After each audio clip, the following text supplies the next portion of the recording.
Hungers Jake here with yet another Panther game. This time it's bottom tier in its hometown of Berlin.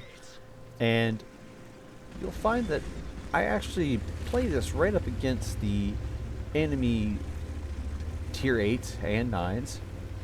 And the Panther itself has no issue in doing that. The gun itself has 194 pen with AP. And while I carry 18 rounds of premium, I rarely ever use them. Because of course you've got 60 rounds of AP with almost 200 pen there. And a turret that's decently well armored. So I move over to the south flank and taking a chance here to play some shots at their T-54 lightweight, because on this map light tanks do play a pretty key role in either locking down the whole midsection or allowing you to exploit a breakthrough through their spotting. And as you can see, that blind shot on the move actually did hit him. Now I do have to be careful. If people position themselves up against the bunker like the enemy Progetto 66 has, they can get shots on me. Now of course the same is true in reverse. As you see, I did put a quick shot into him. Not real well aimed, but this position here has both risk and reward. If he's paying attention, he could put a much larger shot into me than I could in return, because of course that's the drawback of the Panther, is that it does have low damage per shot. Now, I am thinking here, as you see me panning around, I might take a shot as I leave from the T-34-1, but I think that's going to be well worth it in order to get a better position. And as you see there, I ended up eating 2 shots, which the T-34-1 is already firing premium, which I find hilarious, because his targets over here are a Panther, a Panzer, and a T-54 lightweight. He doesn't need premium for any of it. But of course the worst part was I took a hit from the UDES 16, and that hits pretty hard. So now I have lost 549 health. But thankfully the Panther itself has a very, very high health pool, so I'm not in too bad a shape.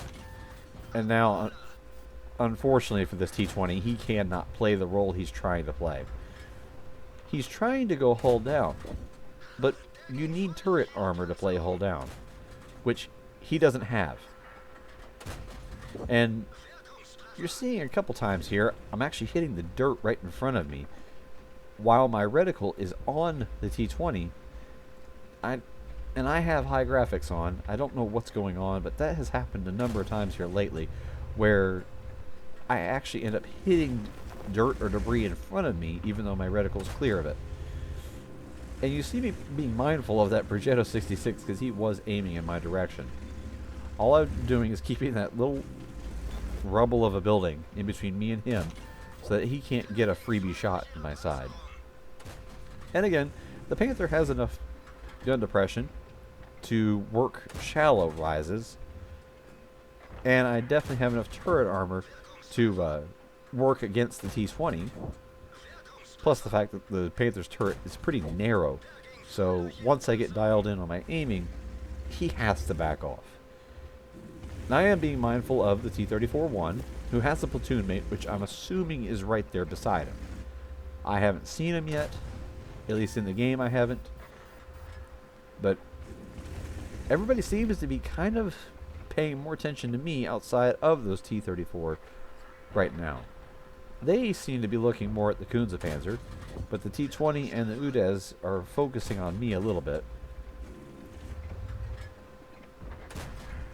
And I'm just trying to pay attention to my left side, because I have a feeling that either the T-54 lightweight or that Progetto, which is no longer in the game, but I had a feeling that one of them would make a move.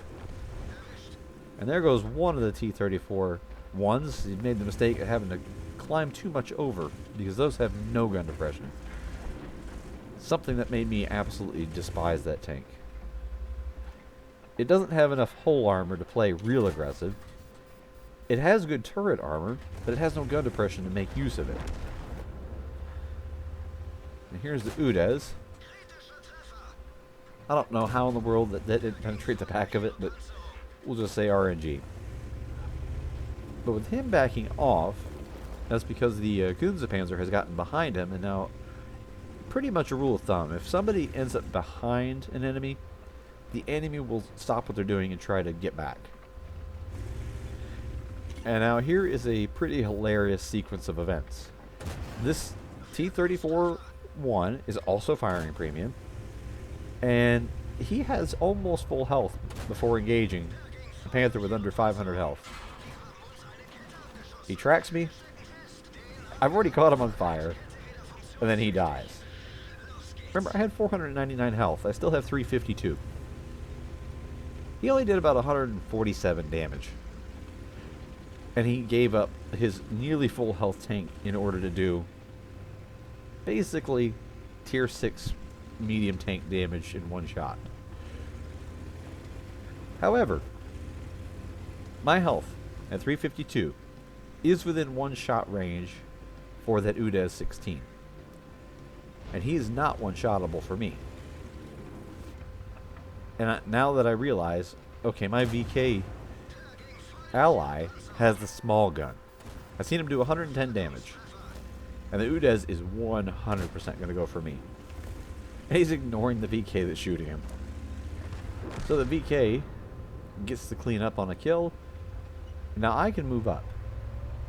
The Udez was my main source of concern because he can one-shot me, and he has enough of an angled turret that I really would have a hard time penetrating it, even with the high pen of the Panther.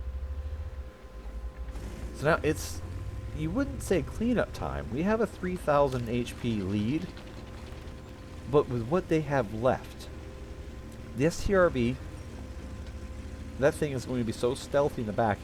If he's bushed up properly, he's going to be hard to get out. And he can one-shot me as well. The SU-130 is in a bad position, but he can still deal out some pretty quick damage to even up the scores. And the Leopard PTA has enough health that he can actually do a lot. So we have to play it safe here. So I have to keep this building between myself and the Leopard, so that maybe I can sneak some shots in through this window into the SU, because he's not going to be able to spot me through there. And if I can just land sneaky shots to help get rid of some of his HP, then he can be taken out. And the STRV's obviously made some mistakes over there. He shouldn't have gotten spotted by a T-29. Now the Leopard's not looking at me, so I will take this opportunity to put a couple of hits into him.